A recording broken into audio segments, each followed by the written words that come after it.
Another day that another live service game flops. Hey everybody, Stern35 here, and in today's video I'm going to be talking about how ass live service or games as a service are. So just recently it was announced that all support for Marvel's Avengers is ending. Whatever feature content or features that were planned on being added to the game are no longer happening, well after September 30th anyway. And all the items in the game's marketplace will now be free to everyone, and any credit you bought with real money will be converted into in-game resources. So anybody that bought any credits to buy things from the in-game store just pretty much wasted their money. And all of this is just pretty much fuels my disdain and dislike for live service games. Now, I've never been fond of live service or games as a service games.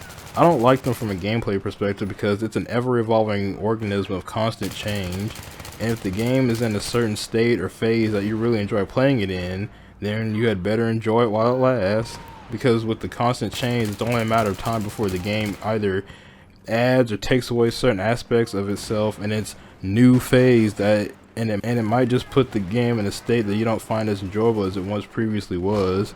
Now this has happened to me personally with the game called 3-on-3 Freestyle. It's a free-to-play online multiplayer arcadey basketball game that I used to play a ton actually. I haven't played it in years, and part of that is due to burnout, but another part is that the game has changed so much from when I used to play it, and I'm not too fond of a lot of the current changes that the game has taken on at this point these days.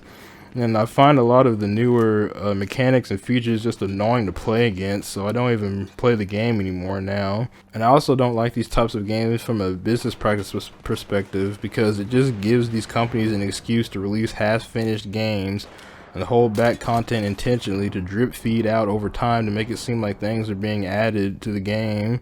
And with this style of content releases, usually they take a while to get made, tested, approved, and stuff like that, and get put out to the player base.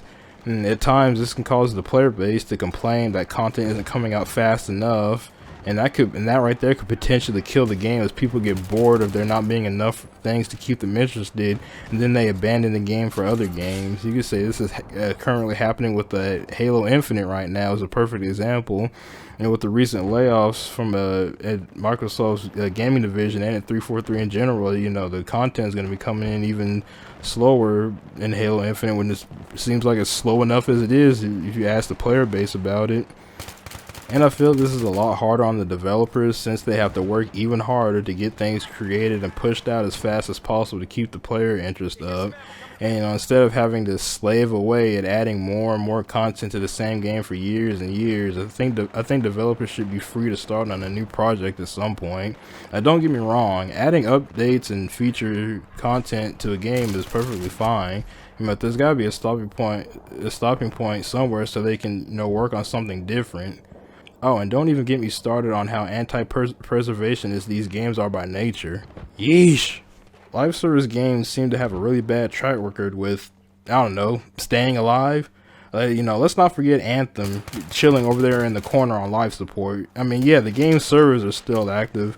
Anthem 2.0 has been shot. It's lying in a ditch somewhere waiting until the inevitable day when the servers finally get cut off. And that's probably not too much longer from now. Babylon's Fall is getting its servers cut pretty soon. And if you actually like that game, well then you're shit out of luck, since I don't think that game has any kind of offline mode to it, so that game's pretty much just going to get deleted. And of course, recently with the Marvel's Avengers game, like I just stated at the beginning of this video, was like the whole crux as to why I made this video to begin with. I mean, look at Google Stadia. That was pretty much a live service console. And look how that turned out. Oh, and speaking of preservation, when these games get announced as failures and get delisted and taken off digital shelves, that's a lot of developers' hard work, time, art, effort, and passion just thrown into the digital ether, just Thanos snapped away, and that really sucks. Like I said, I don't even like games like these, but I still acknowledge that a lot of work and time and artistic skill went into these games, and to see it just get thrown into the toilet like that really sucks. Like, imagine putting years of your time and effort and artistic skill set into something, only for it to have a limited time availability and just be taken away where nobody present nor future can experience it anymore.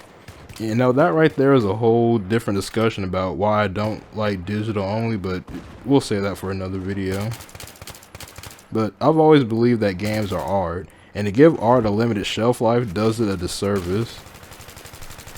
Whenever a new game gets announced and I hear it's a live service game, whatever bit of interest I may have had in that game just goes completely out the window. Like Suicide Squad killed the Justice League. Now, I wasn't really looking into that game all that much, but I told myself, hey, whenever the game comes out, if it looks decent enough, I may pick it up sometime down the line on a sale or something. But then I heard the game was going to have battle passes and other like live service elements, and I completely tuned out on it at that point. Not to mention, these types of games tend to have a negative reputation and don't have all that much staying power ultimately.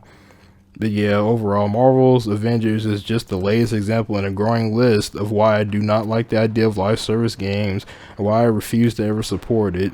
Games should not live or die. This should just be released as a finished product that you pay a flat price for and get a full-fledged experience.